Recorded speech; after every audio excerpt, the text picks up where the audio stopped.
Hay un pensamiento que casi todo apostador ha tenido por lo menos una vez en su vida. Si estuviera en un estadio de fútbol, de manera presencial, y pudiera sacarle ventaja a esa situación, ¿cómo sería eso? La verdad es que a mí también me surge una pregunta que me ha sido incómoda. Me incomoda cuando la pienso. Me incomodo a lo largo de los años, cuando me imaginaba en esa situación obteniendo acceso a información más rápido. ¿Será que es ilegal? Quería traer entonces aquí una segunda pregunta. ¿Será que es ilegal o será que, por otro lado, es simplemente aprovechar una debilidad del sistema sin que yo propiamente esté corrompiendo nada que me pongan aprietos legales en un país o frente a una determinada actividad, como por ejemplo la de apostador profesional? Bueno, este y otros puntos los vamos a tocar en este video y te invito a quedarte aquí para conocer una una nueva forma de apostar que quizás no habías escuchado hasta el día de hoy. Te presento el courtsiding dentro del evento. Representa para ti una decisión que está llena de ventaja y donde no hay predicción.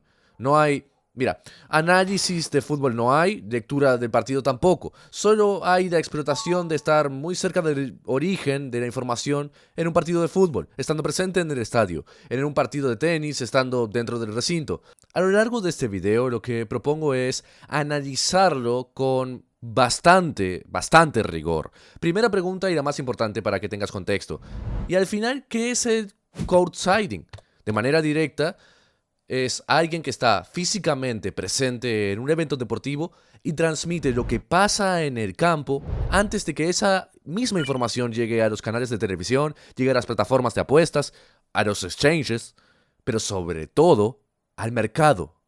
Courtsiding is basically cheating. It's getting on a point before the umpires press the button and the bookmakers have applied their in-play delay.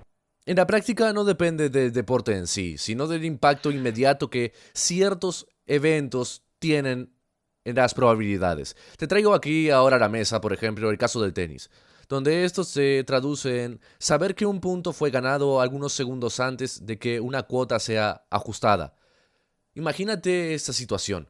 Por ejemplo, en el fútbol puede significar que tú sepas de un tiro libre, de una expulsión, de un VAR, por ejemplo. Un VAR tiene una implicancia brutal. La pelota muchas veces tiene que salir del campo y el juego pararse para que el árbitro diga que tiene que ir a revisar el monitor. Y ahí el courtsiding tiene mucho tiempo para actuar. Entonces, el impacto del courtsiding en el fútbol en este caso es bastante evidente. Es bastante preponderante. En el fondo, cualquier evento que provoque un movimiento inmediato en el mercado entra en este mecanismo. Es tan simple, pero al mismo tiempo de cierta forma rebuscado entenderlo. Lo que también quiero transmitirte aquí es, sin embargo, en un mercado automatizado donde existen algoritmos de infraestructuras multimillonarias que reaccionan en fracciones de segundo, este intervalo de tiempo define la diferencia entre entrar a un precio que todavía no fue corregido o llegar a un mercado que ya incorporó el evento real y ya ajustó su precio.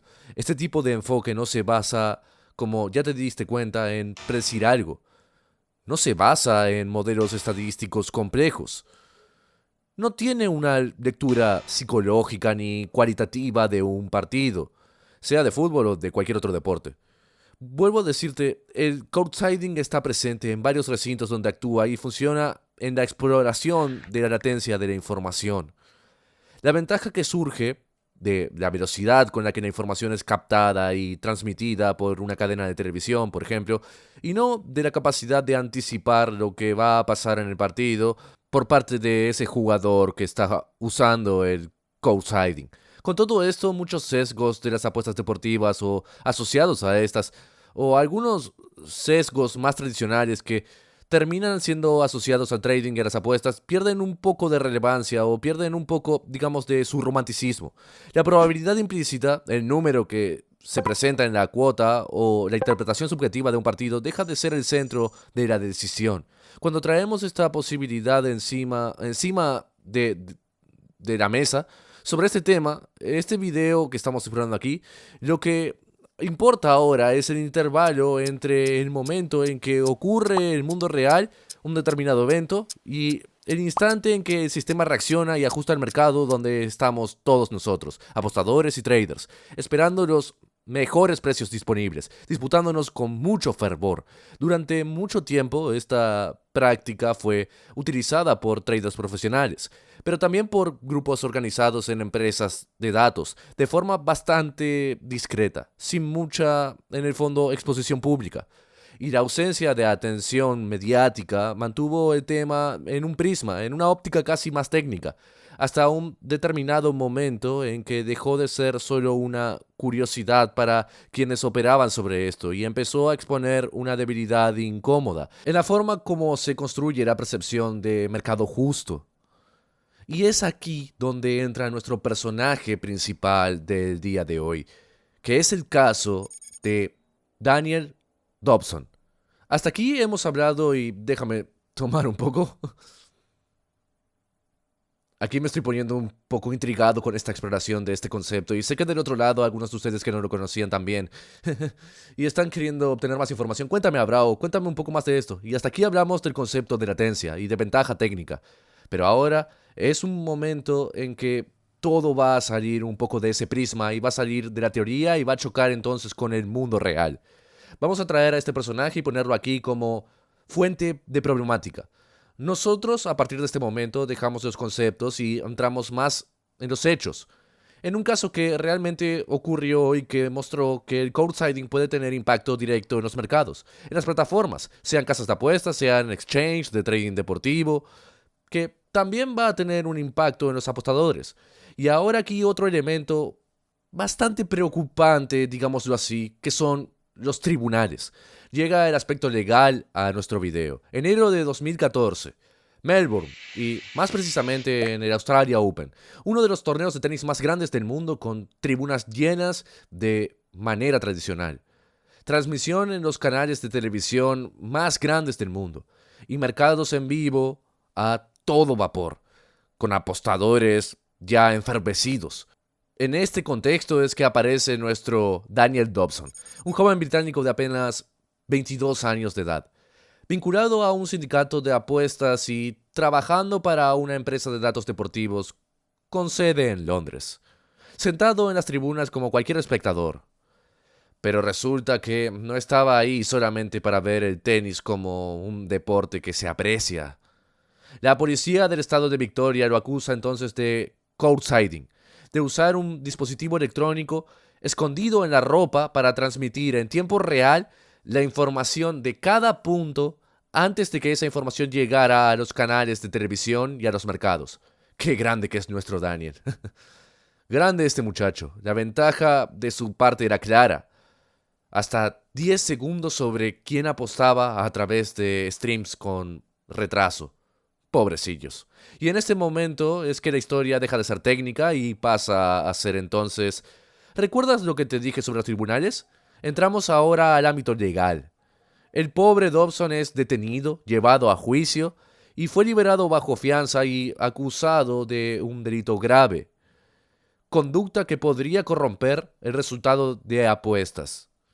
Ahora, la acusación llama la atención por lo que no contiene. No habló de manipulación de resultados, no habla de arreglo de partidos, no se refirió a interferencias en el propio evento deportivo en sí. Solo habla del acto de nuestro Daniel de transmitir información más rápido. Visto desde este ángulo hasta parece algo, no sé qué sienten del otro lado, parece algo leve, ¿no? Parece algo hasta divertido. Pasó la información más rápido. Y es aquí donde surge la pregunta inevitable en este momento de investigación de nuestro caso. Si las grandes empresas de datos tienen scouts dentro de los campos, y si el tenis vende datos en tiempo real de las casas de apuestas y plataformas, ¿por qué al final este hombre fue detenido? Quizás esté cuestionando esto de manera algo, digamos, que puedo sentir de tu lado, quizás intrigado con esto. Y voy a darte la respuesta con algunos detalles que nunca fueron realmente explicados. Las empresas oficiales operan con acreditación. Quizás no sabías esto. Ellas pagan licencias para estar ahí y tienen autorización explícita y clara de los torneos para recopilar los datos del partido y poder distribuirlos, poder comercializarlos. Entonces, ¿entiendes en este momento que hay dinero aquí involucrado? Bueno, Lo que es un hecho es que Daniel Dobson no tenía ninguna de esas credenciales, no había obtenido ninguna de esas autorizaciones previamente. Entonces entró al recinto como un espectador común, como tú, como yo, y aceptó los términos que una entrada a un evento termina teniendo. Recopiló los datos de forma comercial, con una finalidad comercial. Los integró en una estructura organizada de apuestas, pero sin autorización formal y además usando un equipo que estaba bien escondidito. Grande pícaro. So when you are courtsiding, how do you communicate with each other? Well, in the old days, I used to just do it on my phone. I'd be there So betting you on take my your own phone. mobile, Yeah, I'd take my okay. own mobile, and obviously that was great because I didn't have to share any of the profits. Yeah. But now you'll just be gone. Right. Okay. Headphones are not. You'll be gone as well.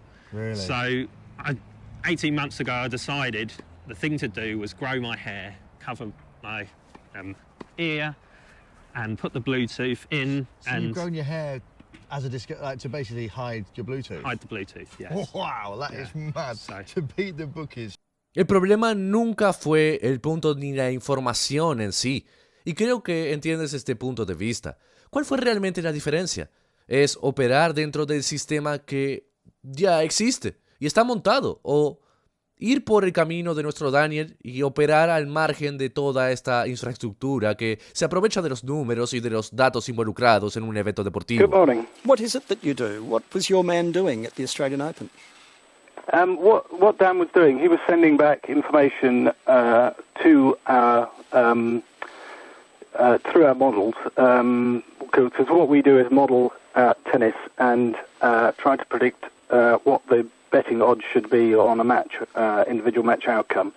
In order to do that most effectively, we do that best when we have the most up-to-date information, and that is why we send people courtside to try and get that information back. And yes, we place bets based on the information he sends us back. So is he giving you information about people betting on individual points? No, we don't bet on individual points. We only bet on the match outcome. The whole of the match? That's correct. We'll only bet on the match outcome. So as the match is in progress, the fluctuations point by point, why is that so vital Well, what we to do get is that information estimate- even just seconds ahead of traditional media? Well, what we do is estimate what the odds on a particular match will be at any stage in the match, and so we will say maybe it's 15-40 in the second game. We will have an estimation of what the odds should be based on that score.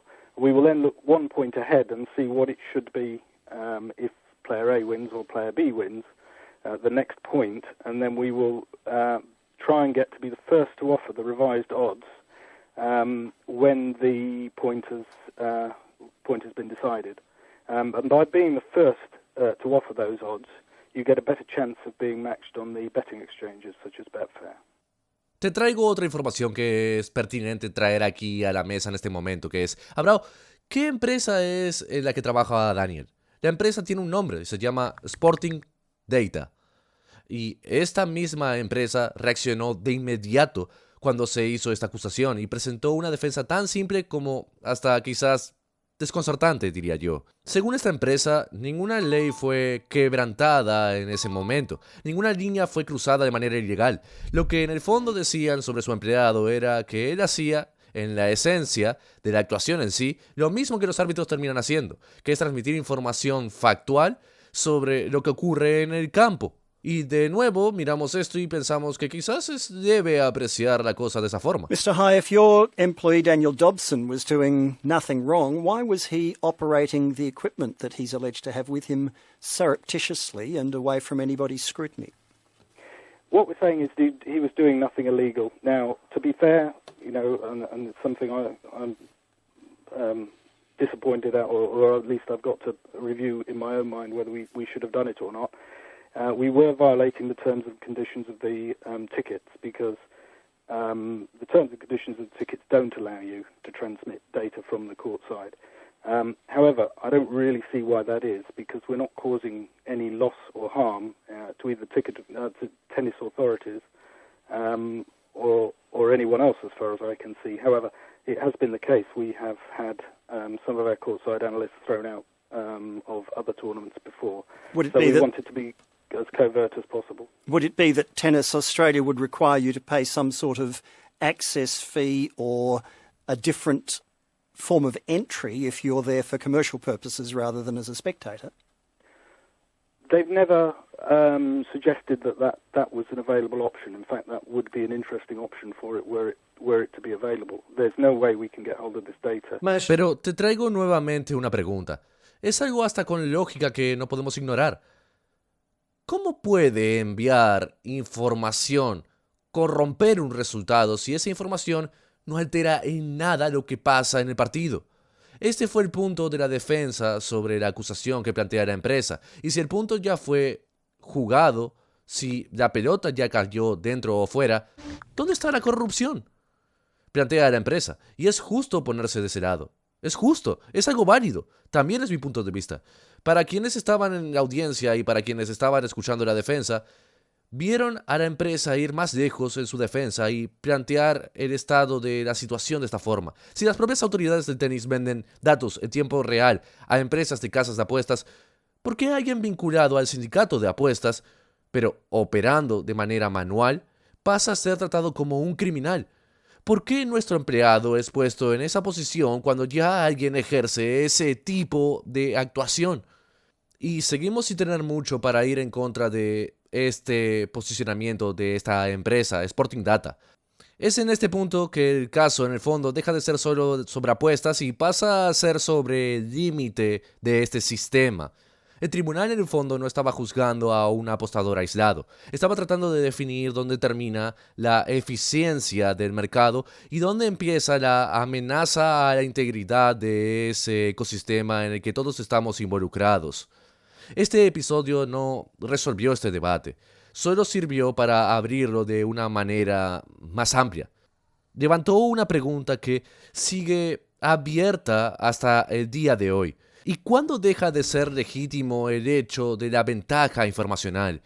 ¿Cuándo aprovechar un retraso técnico pasa a ser visto como inaceptable? Este fue solo un caso, pero fue el primero en mostrar de manera pública que el problema del courtsiding no es lo que ocurre en el campo. Es lo que ocurre en el campo y el mercado y quien llega ahí primero. Estamos hablando de ventaja, estamos hablando de un acceso privilegiado. Días después, la acusación comenzó a deshacerse. Según la ABC News de Australia, las propias autoridades admitieron dificultades para encuadrar legalmente este caso. Más tarde les digo hasta que dijeron que esta acusación fue retirada. No había fuente que sustentara toda esa acusación con rigor, digamos, con suficiente credibilidad para ir al encuentro de las pretensiones de toda la infraestructura multimillonaria que intentaba tumbar a nuestro personaje heroico que está derrumbando todo un sistema. Pero si piensan que quedó ahí, no es verdad. El sistema reaccionó con fuerza, pero legalmente nunca pudo sostener la narrativa de la injusticia frente al courtsiding. No porque este acto fuera, digamos, cómodo, sino porque no era ilegal en la forma como fue presentado en el tribunal.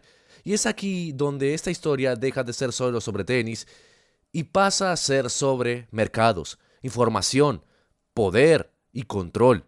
Y paso ahora a una nueva pregunta. ¿Por qué el courtsiding, Abrao, funciona mejor en el tenis? Me preguntas tú. Why tennis? Tennis is dynamic and it's catatonic. So big things happen on every point and also Right. points happen quickly. Okay, so what the balls is this courtsiding racket? Well, most gambling apps allow you to bet live in play on the outcome of a single point or game. Courtsiding works by having someone physically at the match to exploit tiny delays of just a few seconds between a point being won or lost and the umpire inputting the score to an electronic device. The info from the umpire is transmitted to the bookies around the world so they can update the odds on their services. But the courtsider shares that same information faster with a partner in crime who can place a bet instantly on the outcome of something that's already happened. So we go around the world trying to find slow umpires. Conviene aquí que te aclare un punto que suele ser ignorado por las personas.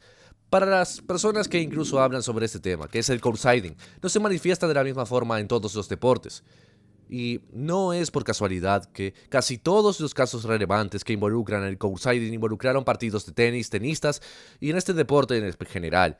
El tenis termina reuniendo un conjunto de características muy específicas que lo hacen particularmente vulnerable a este tipo de explotación.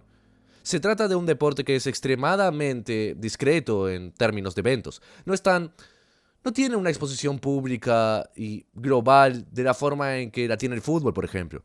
Existen otros deportes por encima del tenis en exposición. Y, más importante aún, cada punto es un punto cerrado en sí mismo, lo que técnicamente facilita la actuación de este courtsiding. No existe la continuidad ni el espacio ni en la interpretación subjetiva. Traduciéndolo en palabras sencillas, la pelota cae fuera o cae dentro, y el punto termina ahí. La estructura del tenis crea una sucesión constante de microeventos claros. Gana un punto, pierde un punto, gana un punto, pierde un punto. Y en el fondo es una acción binaria, y que proporciona transacciones inmediatas en el mercado. ¿Entendido? Y a esto nosotros le llamamos un impacto directo que cada punto tiene en las cuotas. Traigo, por ejemplo, a la mesa, y los que hacen tenis saben bien lo que voy a decir. Un breakpoint, un break confirmado, un set point, producen ajustes casi instantáneos en las probabilidades que están disponibles, por ejemplo, en la Augusta Exchange. Cuando ustedes ven el marcador en la Augusta Exchange, suben y bajan de inmediato después de un punto. Es sobre eso que estoy hablando en este video. Al contrario, por ejemplo, del deporte en el que yo trabajo, el fútbol, donde muchas veces existe un espacio de tiempo para que el mercado absorba toda la información. Traigamos aquí un caso, por ejemplo, y es para que ustedes entiendan, el tenis reacciona mucho más de inmediato. El fútbol, por ejemplo, hasta que ocurre un gol, ¿cuánto tiempo tienen? El partido de fútbol tiene 90 minutos, se dividen 90 minutos por la esperanza media de gol. Estamos hablando de más o menos 3 goles por cada partido. Esto nos dice que vamos a tener un gol cada 30 minutos. ¿Pero acaso tienen un punto de tenis cada 30 minutos? Claro que no. Muy lejos de eso. Entonces, imagínense el papel del courtsider ahí dentro y la probabilidad que tiene de entrar al mercado y salir. ¿Cuántas veces el tenis le permite hacerlo? ¿Entendieron el contexto? Creo que todavía hay espacio para un tercer elemento, y quizás hasta sea el más relevante, que es la debilidad de la cadena de transmisión de información. El punto ocurre en el campo. Para que entiendas la estructura, el punto ocurre en el campo. El árbitro valida el punto y el árbitro introduce el resultado en un dispositivo y tú lo ves en las transmisiones. Siempre está con la tablet dándole clic, y este es sobre lo que hablo. Y esta información después va a los proveedores de datos y es distribuida a las casas de apuestas y a los exchange. Solo después de todo esto es que las cuotas son ajustadas. Entre el primer y el último punto que te expliqué, siempre existe un espacio de tiempo, y en este intervalo de obtención de información y recepción de información, entre este intervalo de inicio y fin, es donde existe la ventaja. Aquí entra nuestro courtsider. En el fondo, él no está presente con el objetivo de anticipar el partido, ni de interpretar propiamente un patrón, ni quiere construir propiamente un modelo predictivo. Su función se limita a estar en el lugar donde la información surge por primera vez y transmitirla antes de que el sistema pueda computar todo el círculo transmitivo. Bueno, creo que ya entendiste, ¿no? Esto no exige propiamente genialidad ni sofisticación técnica. Lo que exige es más bien la presencia física y la rapidez en la comunicación. Y creo que es importante subrayarte en este punto con claridad que lo que está en juego no es para nada la lectura del partido, para nada el edge técnico, para nada ventaja estadística. El factor más importante es la latencia, es la disminución del tiempo de transmisión entre el punto y la persona que actualiza la entrada en el mercado. El courtsiding no está buscando superar a un mercado en la interpretación. Simplemente busca ocupar el espacio, el intervalo de tiempo que existe antes de que las personas que están en el mercado reaccionen. Nueva pregunta, importante para crear contexto en este video. ¿Cómo funciona una red de courtsiding? Me preguntas tú, y es muy válido. En un documental de la BBC inglesa, uno de los agentes que investigó esto describió este esquema de manera directa y sin filtros. Explicaba lo siguiente: se eligen campos secundarios con menor exposición mediática, menos vigilancia y árbitros sujetos a menor presión operacional. Todo esto fue tratado. La función de la persona, del courtsider, no es apostar ni interpretar un partido, sino posicionarse en el punto exacto donde la información surge por primera vez. Esto era lo que estaba documentado por agentes que investigaron toda esa lateralidad que existe en las ventajas sobre las apuestas deportivas. Bueno, lo que también explicaban estas investigaciones era que así que el punto ocurre, antes de cualquier actualización oficial, la información es transmitida fuera del estadio. La comunicación es corta, funcional y diseñada exclusivamente para ganar tiempo. Algunos de estos elementos recurren a audífonos discretos, dispositivos ocultos o señales extremadamente simples, ¿ok? Un toque simplemente al celular, un movimiento físico. Existen varias formas de que el courtsider hasta llegar a la información afuera y trate de desviar la atención. No hay margen para grandes conversaciones ni grandes análisis antes de que esta transmisión sea hecha. Son solo indicadores objetivos de lo que acaba de ocurrir en el punto. Lo que también describían era que del otro lado nosotros los apostadores que sabemos muy bien lo que pasa, entendemos perfectamente este lenguaje, pero lo que describían estos agentes investigativos era que del otro lado también existía alguien remoto, frecuentemente en otro país y fuera de la jurisdicción directa de ese torneo. Ya se dieron cuenta de que estas personas están incluso asesoradas desde el punto de vista legal, quizás por buenos estudios de abogados para practicar estos actos. Increíble toda la infraestructura que se construye. Esta persona raramente sigue el partido de manera visual y se refiere a la persona que está de manera remota recibiendo información. Ella solo se limita a esperar la información y ejecutar la apuesta en casas de apuestas o exchange de trading deportivo y desempeña un papel puramente operacional. Es un peón en todo este tablero.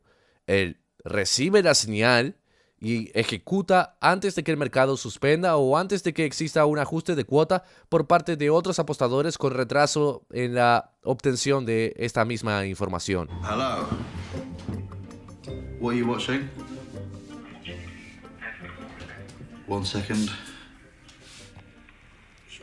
Game 4. She is 11 to 8. No, that's not right. She's not going to be 11 to 8 to win game 4. It's 2 games to love. You should be on game 3 then. How much? What's your balance in the account? 800. 800 in the account, yep. What price is she? The server is on 14 to 1. No, she's not 14 to 1. No, I'm calling server. What price is she now? This was already incredibly confusing, and I was feeling pretty lost. No, she's not. She's restricted. I knew the theory of what was going on.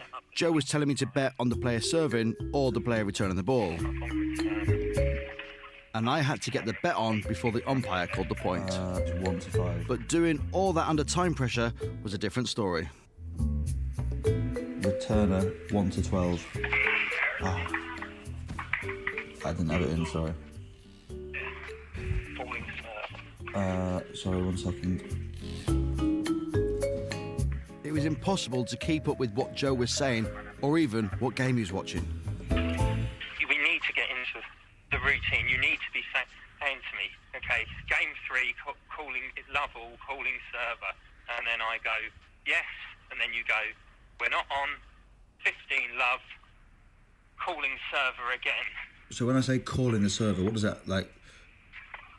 So you're telling me to say yes if the server wins the point?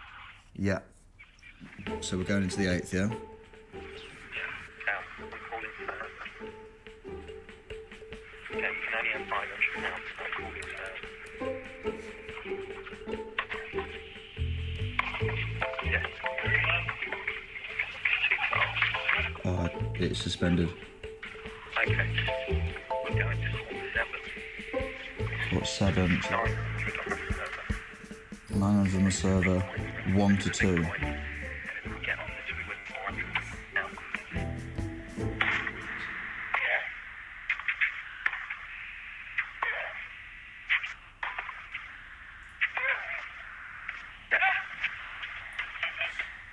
Time, mate. Okay, bet placed. Did we get on? Yeah, we got on, but cash out is suspended. Yes, we just won. We won £450. Well done, Lloyd. Marvellous. Balance refreshing. Balance is 14-14. How friendly umpires from year in a day. The luck from you were quick. Thank you. Then you need to make one pocket and we'll give it all back. I don't know. Yeah. Let me know when you're set up. On to That return of please. 1400 of whatever she is. 1 to 7. 7 or 8. 1 to 7. Yes.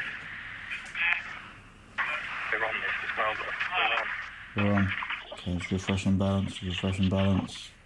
Yeah, paid 1684. All in return. The balance, I'm going to put 1700 on the returner 1 to 5. Yes. Yes, and we're on. Refresh and balance. 2083. We were getting on a roll, and I finally felt like I was beating the bookies. Balance 2198. I'm not going to have a grand £2,000 on the server 2 to 9. We're on.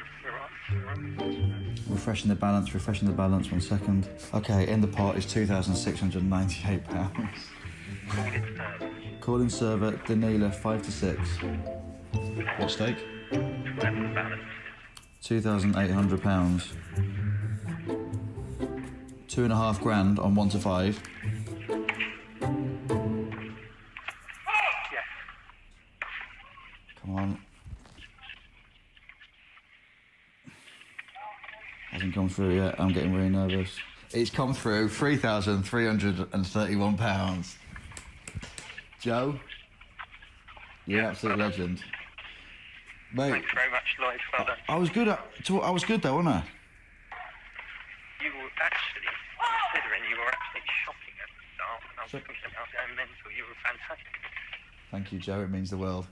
Listen, we'll give you a shout tomorrow. Cheers, bye. That is mad. I was on the phone to a man in Florida that was trying to find slow umpires.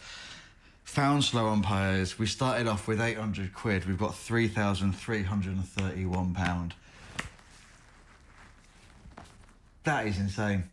Y factualmente todavía relatan que la operación para ser escalable usaban múltiples cuentas y esto era un acto hasta relativamente común entre courtsiders. Cuentas a nombre de terceros, cuentas prestadas, cuentas compradas, las famosas cuentas compradas donde hay tanto scam. Todo esto se hacía con el objetivo de diluir el volumen, eludir los límites que hacen las casas de apuestas y eludir cuentas bloqueadas, que eran bloqueadas automáticamente porque eran lucrativas. No se trata de una apuesta puntual. Y lo que todavía dicen es que esto fue un proceso repetido por estas infraestructuras de manera constante a lo largo del día, a lo largo de meses, a lo largo de años. Y era realmente una profesión ya establecida.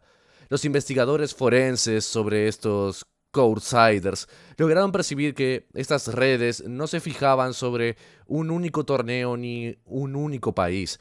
Seguían calendarios internacionales durante gran parte del año y se desplazaban por geografías donde el control de las autoridades, digamos infraestructuras de vigilancia y tecnológicas, eran más lentas para reaccionar y donde la competencia de otros courtsiders todavía no era masiva. Entonces, cuando un lugar se volvía demasiado vigilado o competitivo, la operación simplemente cambiaba de torneo, de país o hasta de continente. Otros datos fueron añadidos a estas investigaciones. Percibieron además que los costos asociados para que todo esto funcionara eran bastante elevados.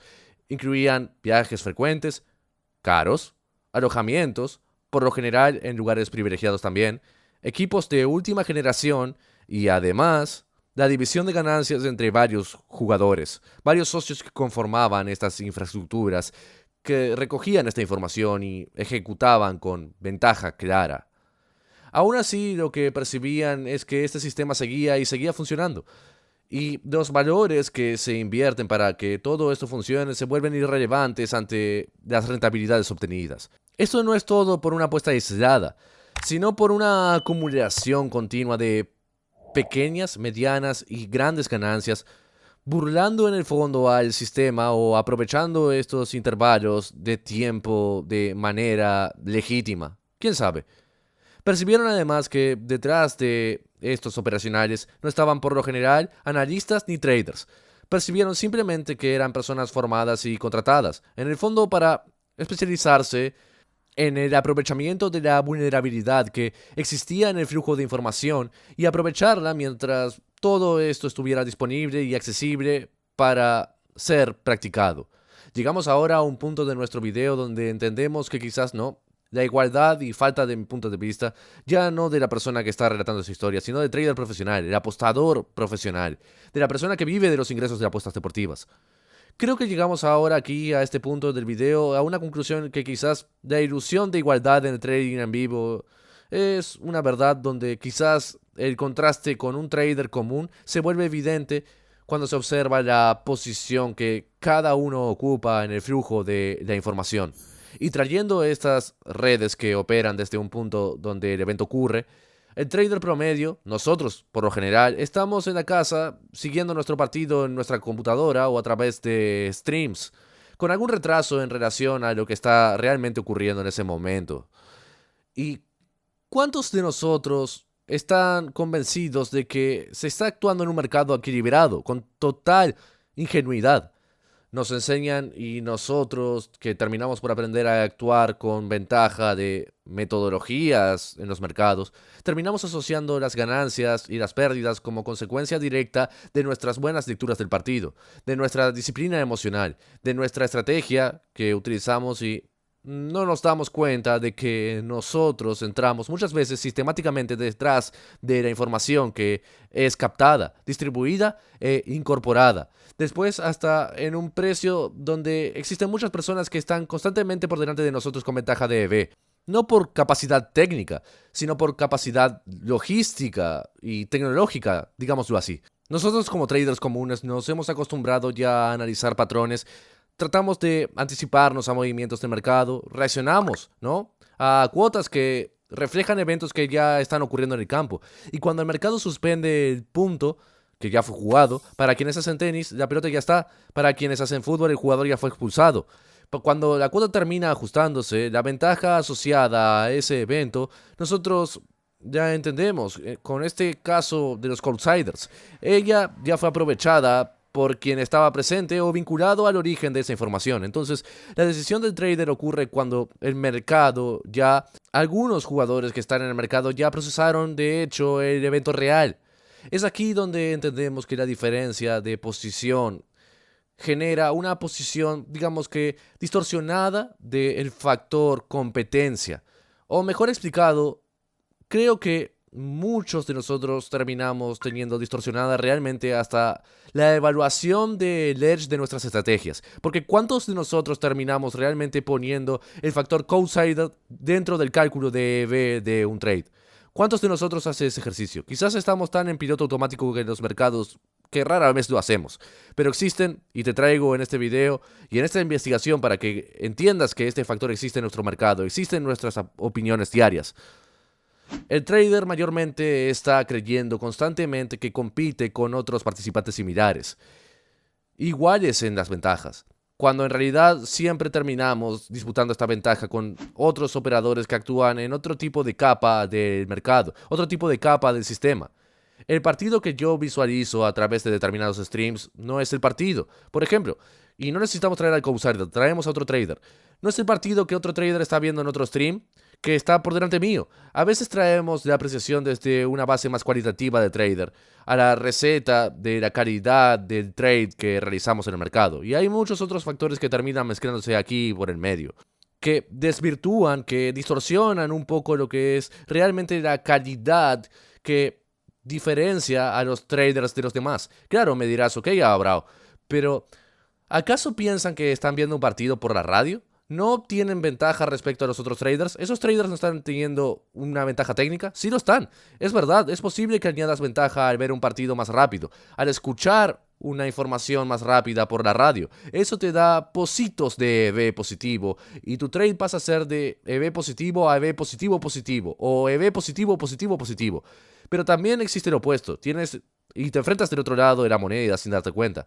En determinado momento de mi carrera me di cuenta de que el hecho de instalar en ese momento una antena Marconi y tener acceso a la radio española pasó a transformarme en un trader relativo a en un trader casi de tenis que reaccionaba, abría y cerraba frente a la información y abandoné mi trading cualitativo. Y cuando después miré mis Excels y miré mi rentabilidad, empecé a darme cuenta de algo. Gané ventaja tecnológica y fui disminuyendo mi capacidad técnica y cualitativa dentro de los mercados hasta un determinado punto en el que tuve que renunciar a mi ventaja tecnológica para que sobresaliera mi ventaja de conocimiento del mercado y mis ganancias comenzaron a hacer de nuevo, ¿qué? A subir de nivel. Entonces, no todo es un camino de rosas y para cada contexto, su aplicación. Por eso, teóricamente parece algo en que tú solo obtienes lo mejor de todos los mundos, practicando codeciding y practicando la ventaja de latencia. Pero para cada elección, una consecuencia. Es en el fondo esto lo que estoy tratando de transmitirte aquí. Y aquí traje un poco de trading técnico a la mesa en esta investigación e información de valor que debes añadir a tu conciencia cuando pienses sobre esta temática del codeciding. Y llegamos al final de este nivel de investigación. En este punto hay aquí una pregunta que se vuelve un poco inevitable, ¿no? ¿Dónde termina al final la responsabilidad del trader? ¿Y dónde empiezan los límites que el sistema termina por definir donde el trader opera? Mucho tiempo se promovió la idea de que el trading funcionaba como un juego esencialmente meritocrático, en que quien estudia más controla mejor las emociones y quien ejecuta, ¿no?, con más disciplina, tarde o temprano termina ganando. Esta lectura es cómoda, pero deja fuera una parte relevante de la realidad. En el fondo, el trader es responsable de sus decisiones, de las decisiones que toma en el mercado, de los trades que realiza, de los riesgos que acepta, de la forma como gestiona su banca y su capital. Pero nadie lo obliga a hacer clic. Nadie lo fuerza a entrar a los mercados en vivo y nadie le garantiza igualdad de condiciones, sean condiciones de trabajo, condiciones tecnológicas, condiciones de latencia. Esta responsabilidad existe y no puede ser transferida al mercado por ti, por mí o por nadie. Al mismo tiempo, esta responsabilidad se ejerce dentro de un sistema con reglas implícitas, con algunas asimetrías estructurales y limitaciones que dependen de la voluntad individual. No tiene sentido para mí exigir igualdad plena cuando el acceso a la información no ocurre en el mismo momento para todos. Estábamos romantizando la operacional de los traders. Estábamos romantizando la figura del apostador profesional, no solo del codecider. La desventaja del trader común no resulta de una falta de estudio, ni resulta propiamente de fallas emocionales, ni de menor experiencia gran parte de las veces. Resulta, y estamos hablando más sobre profesionales aquí, de la posición que él ocupa en la cadena de información, como ya te había comentado en este video. Tú entras al mercado que ya reaccionó, a un precio que ya incorporó lo que fue transmitido, en un contexto, en el fondo, que la decisión es siempre posterior al hecho. Esto es factual, esto es perentorio de análisis. Es en este punto que surge una vez más la tensión central. El sistema permite que esta asimetría exista, pero raramente la hizo explícita. Se habla de frecuencia de riesgo, disciplina y edge, de ventaja de tu trade, de valor esperado positivo. Por ejemplo, mientras temas como la latencia, como la ventaja en las transmisiones televisivas, el acceso estructural que termina permaneciendo en segundo plano, no es tan abordado. El efecto práctico es que un trader que internaliza sus fallas, que no son del todo suyas, y un mercado que nunca es obligado a confrontar de la forma como se está organizando, distorsiona algunas veces aquí la percepción de valor de la calidad de un trader en el trading deportivo. Y no quiero decir que esto elimina totalmente la responsabilidad individual, pero te obliga a encuadrar tu posición en esta industria de una forma diferente o de una manera distinta. Te digo incluso que la responsabilidad pasa porque tú comprendas el ambiente en que estás operando. en que estás haciendo tu trading, las herramientas que tienes disponibles y el tipo de competencia que existe para ti dentro de los mercados, dentro de las casas de apuestas. Implica también que reconozcas que hay límites que no son superables con más horas de pantalla, con más horas de estudio y con más, ¿cómo se suele decir? Con más control emocional. Porque simplemente tú no puedes tomar y hacer teletransporte.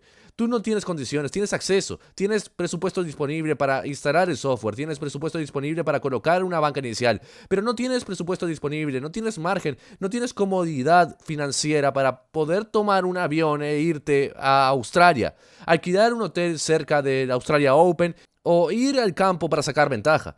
Entonces, entiende cuál es tu papel en esto en nuestro medio. Y realmente, para finalizar este mensaje de este video, quiero decirte que no te victimices ante esto. Yo nunca lo hice. Yo todavía estoy detrás de gran parte del mercado en mis operaciones y no es por eso que dejo de ganar dinero en los mercados que hago a largo plazo. Cuando hablo de largo plazo, muchas veces no estoy hablando del espacio de meses, te hablo de años, de una década y de una carrera. Hasta el próximo video.